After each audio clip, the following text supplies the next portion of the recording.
Hey peeps, what's up? It's your girl Tarjay, and you're rocking with me for another Tense Tuesday topic.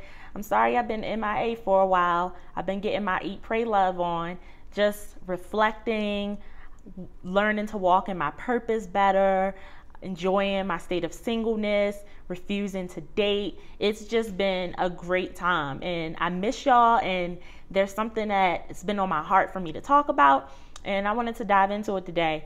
Again, I want y'all to know that I'm all for the comments. I'm all for the love. I love the feedback that I'm getting. So continue to send it in. Tonight, we're going to talk about celibacy. Celibacy is something that I recently have committed to and actually vowed to this go round. It's about just the commitment to God. It's about my vow to God and where I am in my life and where I see myself going in my future. So I've been having a talk with a lot of ladies, being as though I'm about empowering women and helping women walk in their purpose. A lot of ladies are sharing with me that they're celibate as well. But when we talk about our reasons for being celibate, our reasons just aren't the same. It doesn't necessarily mean that there's one reason to be celibate, but I started to realize that a lot of women were saying that they were celibate when really they're being abstinent. Now, let's talk about that tonight. Celibacy is something that you vow of not having, it's a vow that you commit to something or someone of not having sexual relations until marriage. That is what celibacy is.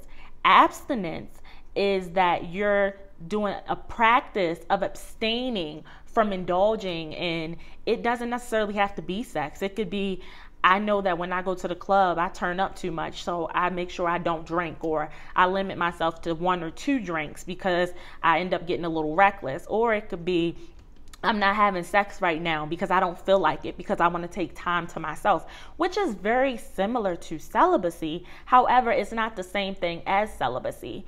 Celibacy has to be a vow to something, to someone. My vow is that I have vowed to God that I am not indulging in sex unless I'm married. It doesn't mean until I'm married, because I don't want to walk on this notion that, marriage, because then it's just going to psych me out. We don't want to do that, because we serve a jealous Lord. And at the end of the day, He wants us to know that, feel like we can't be on this earth unless He is with us.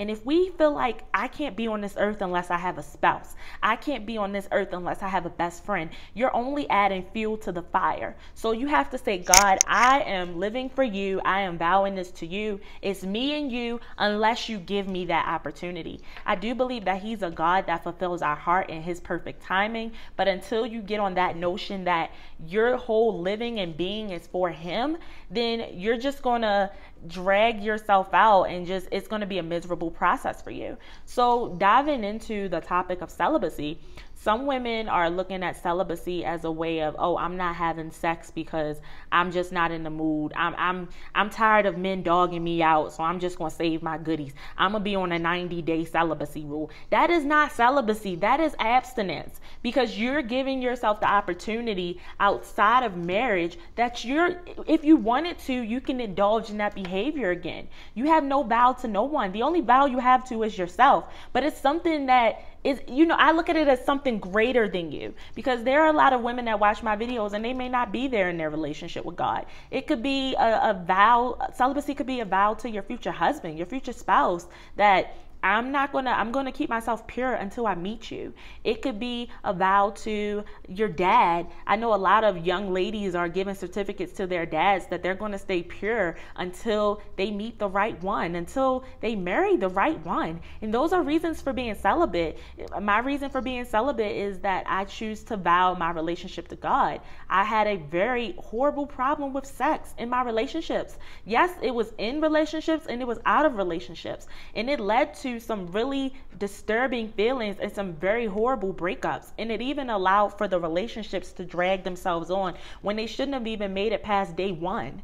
So these are reasons why I choose to participate in celibacy. It could be a different rule for you. It could be a different motive for you. A lot of women are being abstinent. I've heard ladies say that, I see sex as actually breaking celibacy, as actually penetration. If I'm not allowing somebody to penetrate me, then I'm not having sex, but I do indulge in oral sex. That is sex, boo, and that is not being abstinent or celibate.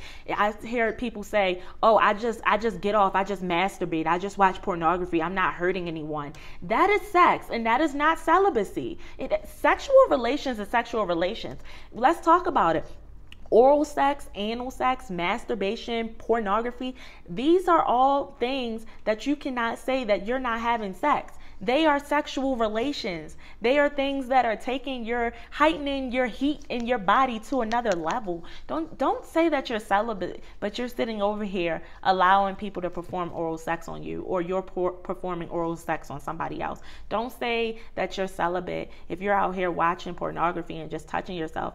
Baby girl, I've been there, done that. Like, I'll be that honest. Like, I used to count it as celibacy too, but it's not, because it doesn't give you peace of mind. It doesn't. So that's my message. It's just that there's a difference between celibacy and there's a difference between abstinence, and you have to know what the difference is. A lot of women are out here saying that, oh, I'm gonna just put him on a 90-day rule because I want to make sure he's the right one for me. But that don't even stop us, because after 90 days of waiting, then what? You give it to him, and then he still end up being a jerk. Y'all don't even make it past day 93.